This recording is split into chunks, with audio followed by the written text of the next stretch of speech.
¿Qué tal? ¿Cómo están? Hoy les presento un video un poco especial porque podríamos decir se trata de una coproducción francesa-argentina, ya que este video lo hicimos en conjunto, en colaboración, podríamos decir, con mi amigo Jérôme Dufour del canal Numis Canal, un canal que es bastante anterior al mío, que yo lo miraba mucho antes de que yo soñara que iba a tener un canal en YouTube de numismática. En realidad, ustedes saben que mi canal fue un poco motivado por la cuarentena, que tenía que subir las clases del seminario.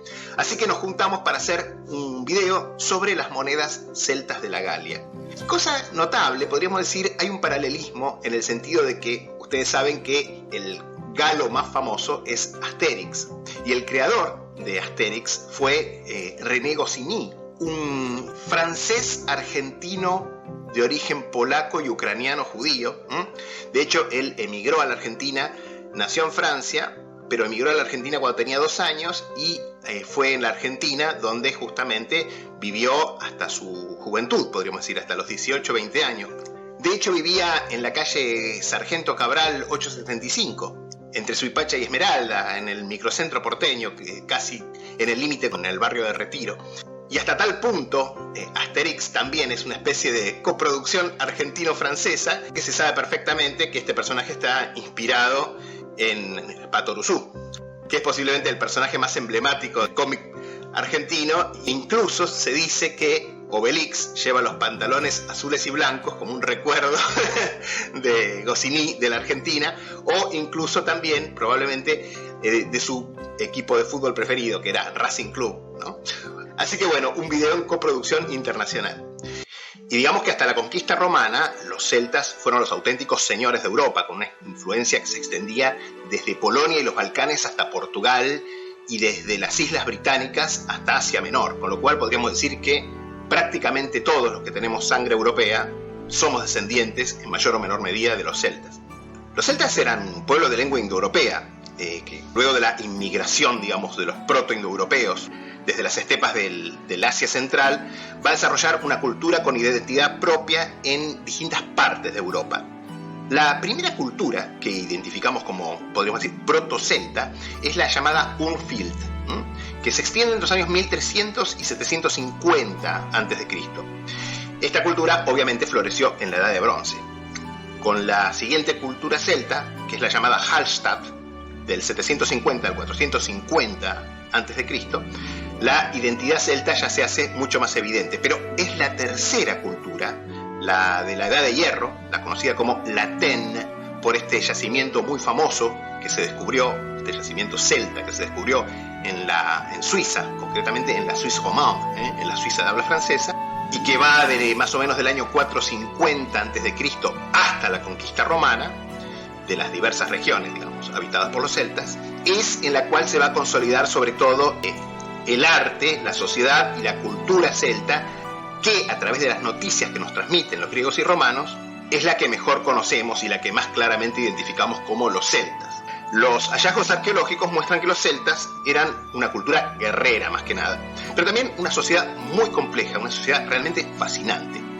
Maestros de la metalurgia, la capacidad que tenían justamente en estas artes está plasmada en las armas, en las joyas y en otros utensilios, pero también, obviamente, lo que vamos a ver hoy sobre todo, las monedas. Monedas que, como todos estos objetos de arte, fueron producidas por los artistas y artesanos celtas a lo largo de toda Europa. Justamente va a ser la cultura latén la que va a protagonizar la gran expansión militar del pueblo celta, llegando a Iberia, a las Islas Británicas y mucho más aún, porque en el año 390 a.C., Breno, el jefe de la Confederación de Tribus Celtas de la Galia, puso asedio y conquistó nada menos que la ciudad de Roma. Un hecho que no va a volver a producirse, me refiero a la caída de Roma, sino hasta exactamente 800 años después, en el año 410, cuando los visigodos van a tomar y saquear la urbe. De este modo, los galos van a ocupar todo el norte de la actual Italia, que va a pasar a ser conocido por los romanos con el nombre de Galia Cisalpina, es decir, la Galia de este lado de los Alpes. Y hacia el año 275 van a invadir Macedonia, Grecia y Asia Menor. De Macedonia van a ser derrotados por Antígono Gonatás, el hijo de Demetrio Poliorquetes, que va a ser el primer restaurador de la dinastía antigónida en Macedonia. Y en Asia Menor van a ser derrotados por Antíoco I. Sin embargo, se van a establecer en el interior de Asia Menor, en la región que va a pasar a ser conocida justamente por ellos como Galacia, que es la región de la actual Ankara, la antigua Ancira, que va a ser su capital en Galacia. En esta región, los celtas, los galos, se van a helenizar y van a constituir un reino griego, podríamos decir, con capital justamente en Ancira, la actual Ankara. Acá justamente pueden ver una moneda de época romana, acuñada a nombre del emperador Geta, en esa ciudad.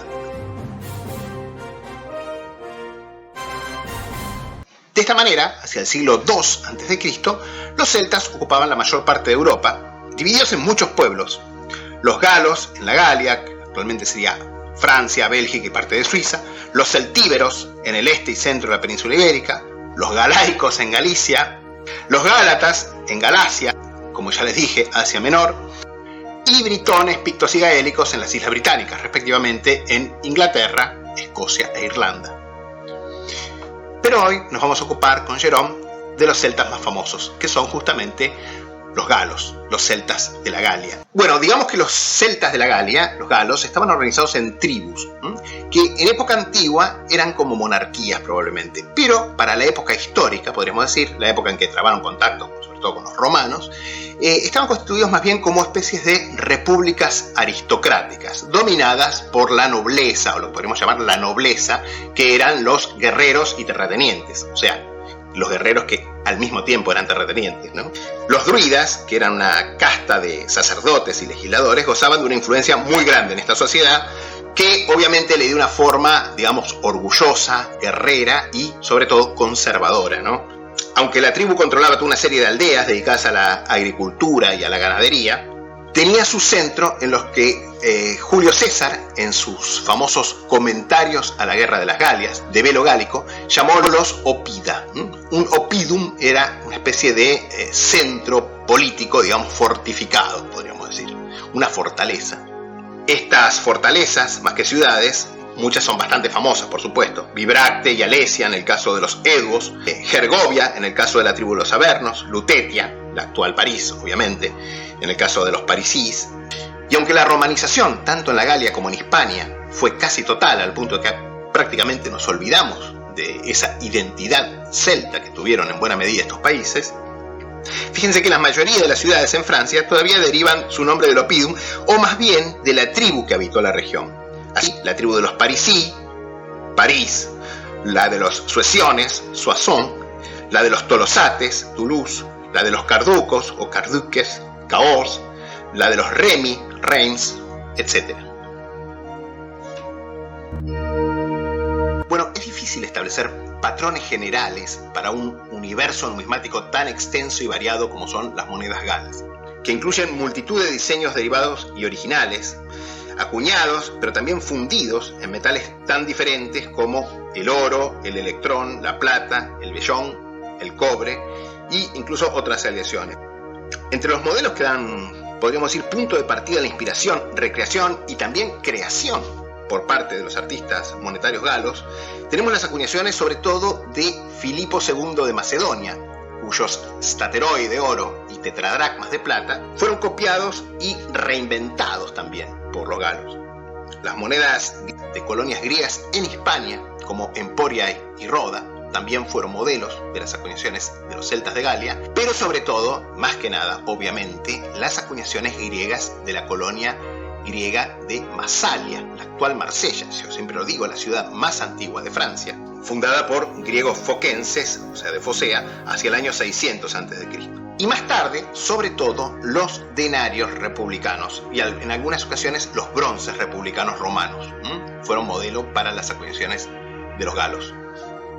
Bueno, y ahora vamos a comenzar nuestro recorrido por las acuñaciones de los galos, comenzando por el noroeste, esta región, mayormente representada por la antigua Armórica, justamente de donde era Asterix, que es la actual Bretaña, y también Normandía y sus zonas circundantes, probablemente tiene las monedas más antiguas.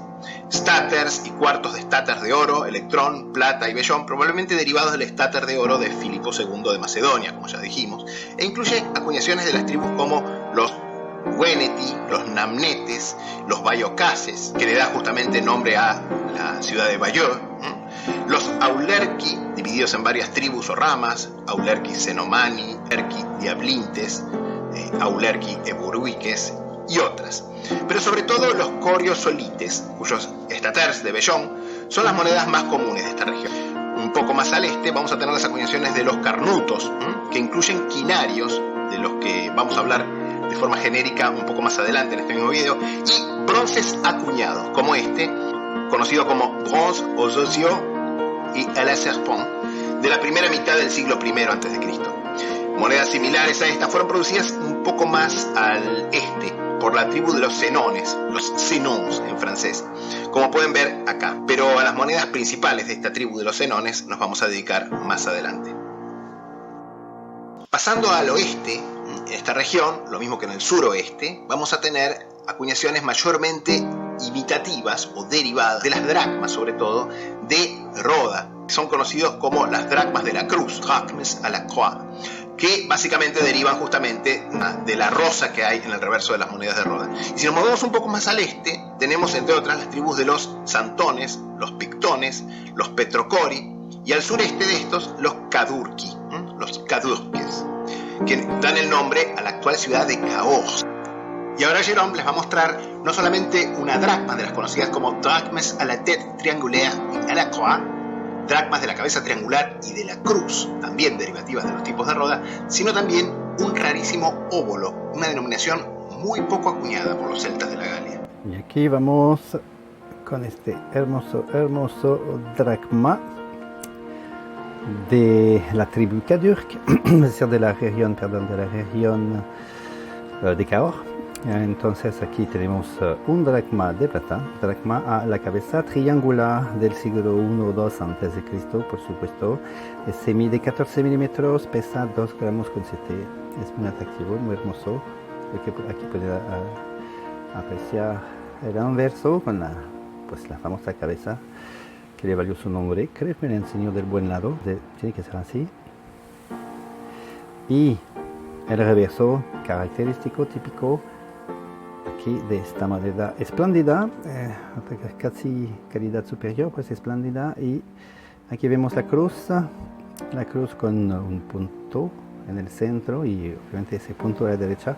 A la izquierda asumo que es un hacha, no sé si me pueden confirmar o no aquí, u otro motivo, pero bueno, igual es, como dice, por su estado de conservación, pues está, es una moneda espléndida, ni a fin, de todas maneras súper bien conservada y muy atractiva, de una moneda bastante difícil de conseguir en este estado, pero sí es hermosa y llamativa. Pues de los Cadurques, que participaron ellos aún más activamente porque pelearon al lado de Vercingetorix con un contingente de 36.000 hombres para tratar de salvar Alesia.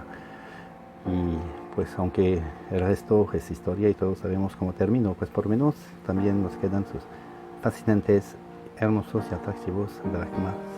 Aquí otra moneda de la tribu Cadurque, o sea de la región de Cahors, que es un óbolo a la cabeza triangular. Bueno, la descripción obviamente especifica que los óbolos a la cabeza triangular son escasos y raros. Entonces aquí pues es el anverso donde está la cabeza triangular. Este es very fino, es expandido en extreme fin, así que es un poquito obviamente más complicado, como en muchos óbolos que suelen ser así un poco, pero bueno, sí se distingue algo de relieve, porque pues el reverso, pues es el clásico reverso, con una moneda es diminuta. No sabría de qué lado enseñar, o sea, como decir, hay cuatro partes en el óbolo, está dividido en 4 y no sabría decirle la verdad si se ve así o de otro lado, ahí se ve. Fue la última moneda gala que le quería enseñar para este video de Numis Channel. Pasando al sur, esta región incluye más que nada lo que los romanos conocían como la antigua región de la Narbonense, por su capital, Narbona, que era una importante colonia romana. Otra colonia romana muy importante en esta región era Nîmes, Nemausus, la moderna Nimes, de la cual acá pueden ver uno de los primeros bronces cívicos acuñados por esta colonia. Más tarde, bueno, son muy famosos, acá pueden verlos también, los haces de Augusto y Agripa de esta colonia romana. Pero si vamos a las tribus que produjeron moneda, tenemos que mencionar a los elusates, los volcae tectosages, los alóbroges y los rutenos, de los cuales de inmediato Jerome les va a mostrar uno de los ejemplares más hermosos que yo he visto en mi vida de las drachmes au sanglier, las dracmas del jabalí, y otra del tipo denominado de feuille aquatique, con las hojas acuáticas, ambos tipos derivados obviamente de las dracmas de Roda. Y aquí tenemos una hermosa muestra de un dracma au sanglier a la pequeña cabeza. Es de plata, obviamente, mide 12 milímetros y pesa 1 gramo con 97. De hecho, en los dracmas o sanglier, el de pequeña cabeza son mucho más escasos que los de cara grande, vamos a decir, mucho más el cabello. Este ejemplar, el foco es del siglo II antes de Cristo. Aquí el anverso, pues, con la pequeña cabeza de este dracma al jabalí, y en el reverso, vamos a ver, este dracma es casi espléndido porque se puede apreciar todos los detalles. Y de este lado pues pueden apreciar el jabalí muy estilizado, el estilo de las monedas galas, pues, de la región de Rhodes, porque esta tribu es rutene. Entonces estamos hablando de lo que ahora sería el departamento del Aveyron, y Julio César los menciona obviamente en su guerra, en sa guerra de Gaule, su guerra de Gaula, donde especifica pues que ellos participaron a la coalición en contra de los romanos en 52 a.C., que fueron muy activos en dicha coalición porque entregaron un contingente de 12.000 hombres a la armada de auxilio, pues, que venía a auxiliar las tropas galas. Y ahora siguiendo con la tribu de los Ruten, tenemos, empezó directo por el lado que justifica, vamos a decir, el nombre de este dracma, un dracma de plata, obviamente súper hermoso, de la tribu de los Ruten, y que es un dracma a las hojas acuáticas, como podemos ver aquí en el reverso. Se ve nítido, esa moneda es extremely fina, es del siglo I-II antes de Cristo. Mide 10-11 milímetros, pesa 2 gramos con 26. En la descripción, pues habla de 4 partes divididas por una cruz con una pelota en el medio. Ahí a la izquierda, supongo que lo que se ve, ese triángulo, tendría que ser la punta de la hacha, pues, a la extremidad de la hacha, porque en algunos se ve la hacha. Pero bueno, en lo que más nos interesaba era las hojas acuáticas, digamos. Y obviamente el anverso es un rostro que podemos apreciar muy bien porque es un dracma de super calidad, y aquí vemos, pues, como siempre, muy estilizado. Aquí un triángulo para la nariz, un punto para los ojos. Si no me equivoco, tiene que ser así. Si nos movemos al centro de la antigua Galia, lo que los franceses llaman actualmente el Massif Central, acá vamos a encontrar muchas tribus también, pero sobre todo vamos a encontrar que 2 tribus muy importantes van a dominar extensas regiones. Una va a ser la Confederación de los Avernos o Auverni, que, recuérdenlo, bajo su líder Vercingetorix, van a encabezar la resistencia final contra Julio César en su proceso de conquista de las Galias. Estos avernos acuñaron desde probablemente mediados del siglo II a.C. staters y cuartos de staters de oro, y también unidades de plata, que algunas veces son llamadas dracmas y otras veces son llamadas quinarios. La otra tribu importante van a ser los eduos, que habitaban mayormente el territorio de lo que actualmente sería Borgoña. Y también, fíjense, bueno, muchas otras tribus como los parisí en la zona del Sena, etc. Pero fíjense que también en esta región vamos a encontrar los dos tipos de moneda producidas por los galos en gran cantidad en el último periodo de independencia. Esto es entre el año 100, más o menos, antes de Cristo, y el año 50, aproximadamente. Estos dos tipos de moneda van a ser, por un lado, acuñados en plata, los llamados quinarios, de los cuales ya hemos visto algunos ejemplos en otras regiones. Y estas monedas son conocidas, como les digo, como quinarios por los coleccionistas franceses, quineas, pero en realidad son algún tipo de unidad, porque no son medios denarios, sino que son unidades.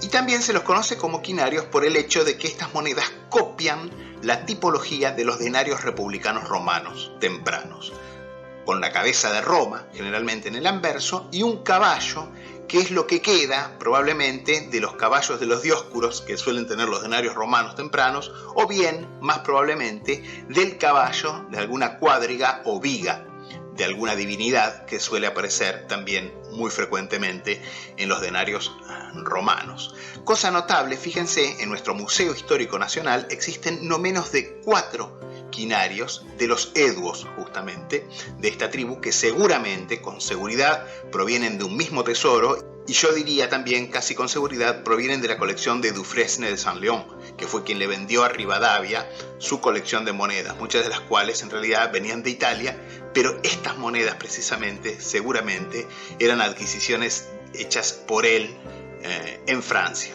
Y fíjense que los eduos eran una tribu tradicionalmente prorromana, de hecho eran aliados de Julio César a comienzos de la Guerra de las Galias, si bien a último momento prestaron un tibio apoyo a la resistencia final de Vercingétorix, pero, digamos, bastante poco comprometido. Y de hecho debieron ser tolerados porque vemos que sus acuñaciones de quinarios, entre comillas, continúan probablemente después de la conquista de las Galias. Si bien el estilo ya de estas monedas, no solamente la inspiración tipológica, sino el estilo ya está fuertemente influenciado por el estilo romano, como pueden ver. El otro tipo de monedas que encontramos ahora por primera vez en esta región son lo que los franceses llaman los potons. Poton es una referencia al metal de que están hechas, que es una aleación de un bronce con mucho estaño, que si uno las lustra, estas monedas son muy amarillentas. Pero la característica principal de estas monedas es que son fundidas, no acuñadas. Eran fundidas por el método conocido en francés como en chapelet, es decir, en rosario, que básicamente era fundirlas en un molde donde cada moldecito para cada monedita estaba conectado uno con otro por un ducto, digamos, que al llenarse, al fundirse, se unían como una especie de cuentas de un rosario y luego se cortaban una por una para separarlas. Y poton es una palabra cuyo significado los franceses han olvidado actualmente, ya no saben a qué se refiere, pero en realidad el origen de esta palabra proviene de pot, que quiere decir en francés olla o cacerola, porque justamente el metal, el bronce de que están hechas estas monedas, parece bronce de esos utensilios, digamos. Y justamente acá vamos a ver el primero de estos potons que les muestra Jérôme de su colección. Esta moneda es el tipo conocido como à la tête chauve o sanglier, que quiere decir el poton de la cabeza calva y el jabalí, por su tipología, digamos. Esta moneda no puede atribuirse con certeza a una tribu, si bien se la suele atribuir a una región, que es el Alto y Medio Sena. Así que probablemente puede haber sido producido por los parisíes, aunque a esta tribu se atribuyen con certeza sí otras monedas. Nos movemos ahora hacia las regiones del noreste y del norte de la antigua Galia, lo que los romanos llamaban la Galia Bélgica. Recuerden la célebre frase de Julio César en su comentario a las guerras galias: de todos los pueblos de la Galia, los belgas son los más valientes. Bueno, una frase que obviamente ha servido como el trampolín para la unidad nacional y el orgullo nacional para los modernos belgas. Pero bueno, yendo a estos pueblos, sí, eran pueblos muy guerreros, por cierto, y también eran pueblos muy ricos. Fíjense que a diferencia de otras tribus de las Galias que acuñaron mayormente monedas de electrón, de oro pálido, electrón, plata o vellón, estos acuñaron también monedas de oro con alto contenido de ese metal. Por empezar, tenemos las acuñaciones de los llamados staters globulares o balas, porque parecen balas de mosquete, son esferas de oro, de la tribu de los Senons. Los Senons acuñaron estas moneditas que, por cierto, aparecen no solamente en esta región, sino que aparecen también en Alemania, por ejemplo, donde probablemente llegaron como pago a mercenarios o a pago a suministros, y que son bastante abundantes. Por otro lado, también tenemos las acuñaciones de los Ambiani, otra tribu de la Galia Bélgica, que acuñaron el stater conocido con el tipo de Apolo y el caballo, que básicamente es un derivado de los staters de Filipo II de Macedonia, y cuyas primeras versiones son más o menos del último cuarto del siglo II a.C. Pero más tarde, fíjense, en la época de la Guerra de las Galias, produjeron enormes cantidades de un stater de alto contenido de oro también, que es conocido justamente con el nombre de el stater de la Guerra de las Galias, que se aparece en gran cantidad, sobre todo en Gran Bretaña, sobre todo en Inglaterra, en el sur de Inglaterra, donde estas monedas llegaron seguramente en gran medida para el pago de vituallas, suministros y sobre todo mercenarios britones que combatieron contra César en la Guerra de las Galias. Más tarde, César, ya saben, va a cruzar a Inglaterra, a Britania, para justamente hacer una expedición punitiva de castigo por haber auxiliado a sus hermanos de raza del continente. Y también tenemos las acuñaciones en oro de los Belovaki. Estos Belovaki fueron una tribu que se negó a unirse a la Confederación de los Auvernios durante la Guerra de las Galias, si bien a último momento también mandó un tibio apoyo, unos 2000 combatientes, para la defensa de Alesia, pero evidentemente, no estaban muy comprometidos con la causa de la libertad de los galos. Sin embargo, fíjense que más tarde, en el año 46 a.C., sabemos que se rebelaron contra los romanos. Y en esa ocasión seguramente fue cuando se produjeron también estos staters de oro, que son relativamente comunes, probablemente también para financiar el esfuerzo bélico de la rebelión contra los romanos. Estos Belovaki también tienen estos potín, que son bastante distintivos, podríamos decir, que se caracterizan por tener bestias enfrentadas en anverso y reverso. Pareciera que de un lado tienen dos animales, dos ungulados, dos animales cornígeros, podrían ser venados probablemente, enfrentados, y en el reverso lo que parece ser un lobo enfrentado con un jabalí. Pero obviamente las monedas más comunes de esta región son los quinarios de plata. Acá pueden ver algunos de los más comunes. Estos son acuñados por los lingones, actual región de Langres, a la cual dan nombre, y es el tipo conocido como Calais de Toy, porque a veces se lee una inscripción así. Y este otro, acuñado por los secuanos, los sequani, habitantes de la actual zona de Besançon, que llevan, fíjense, en este caso, la moneda lleva la inscripción latina Q Doki Sam F. Y también, fíjense, además de los potins, que ya vamos a ver, algún bronce acuñado, cosa que es bastante más rara, como este de la tribu de los Remi, la actual región de Reims, a la cual le dan el nombre también, que es muy interesante porque fíjense que en el anverso tiene 3 cabezas conjugadas de triunviros al estilo romano, y en el reverso tiene una cuadriga al galope. Pero obviamente el tipo más abundante de moneda producida en la Galia Bélgica va a ser la moneda fundida, los potins. Acá pueden ver potins fundidos de las tribus de los lingones, los lingons, conocido con el nombre de à la tête janiforme, que fíjense que tiene una cabeza janiforme, pero a diferencia de la cabeza de Jano que aparece en los haces romanos, en estas las cabezas aparecen una invertida con respecto a la otra. Los rostros, mejor dicho, de la cabeza aparecen uno invertido con respecto al otro, es decir, como dirían los franceses, entre-pêche. Y acá pueden ver también potins de la tribu de los Senones, de la actual región de Sens, a la cual ciudad dan el nombre, que son conocidos con el nombre de à la tête indienne et au cheval y à la tête indienne et au sanglier. Y también un tipo similar atribuido a los leucos, los leuki. Fíjense qué interesante, acá tienen otro ejemplar más de estos, donde pueden apreciar el ducto de fundición, de lo que yo les explicaba sobre cómo se manufacturaban estas monedas. Y justamente de estas, mi amigo Jerome tiene otra que se las va a mostrar. Aquí vemos un ejemplar de un típico Potin. Se dice Lucei Bronze Cast, unidad de Potin. La Potin Unit del primer siglo. Se mide 18 milímetros, pesa 3 gramos con 45 y es very fin. Me comentaba Damián que ese Potin con el jabalí, pues tiene uno idéntico con la misma pátina que probablemente provienen del mismo tesoro, de que no sería nada sorprendente. Aquí pues se distingue bastante bien. Creo que sí se merece ser very fin. Pues tiene esta profunda patina negra brillante con ese brillo ahí súper atractivo por un Potin. Que es una moneda clásica, pues muy clásica, no será la más escasa ni la más rara, pero me encanta, como todas las monedas de Gaula y celtas en general, con esta cabeza pues súper estilizada.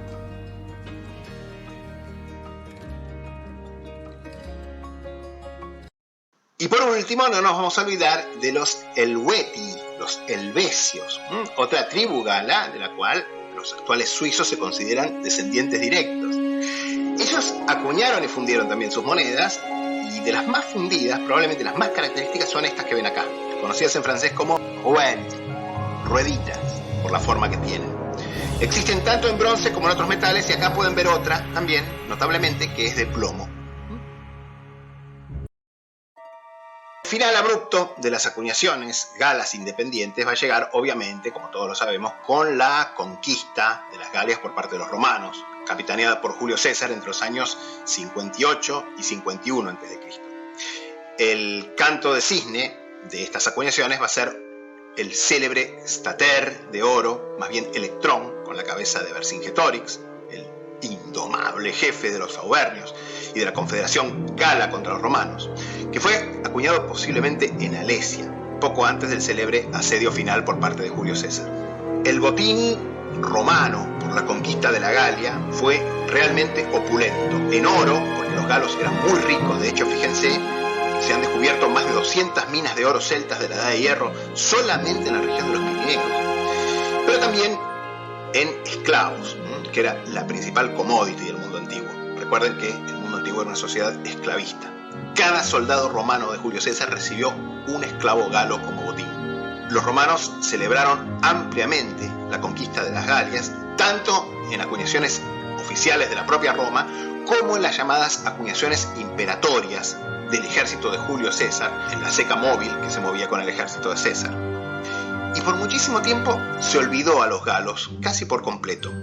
Pero en el siglo XIX, con el auge de los nacionalismos, en Francia muy especialmente, a partir de la Tercera República, que estaba deseosa de restablecer su orgullo manchado frente al enemigo germano, y también en Bélgica, una nación joven que necesitaba desesperadamente construir una nueva identidad nacional, franceses y belgas sobre todo volvieron a fijarse en el pasado galo, en el pasado celta.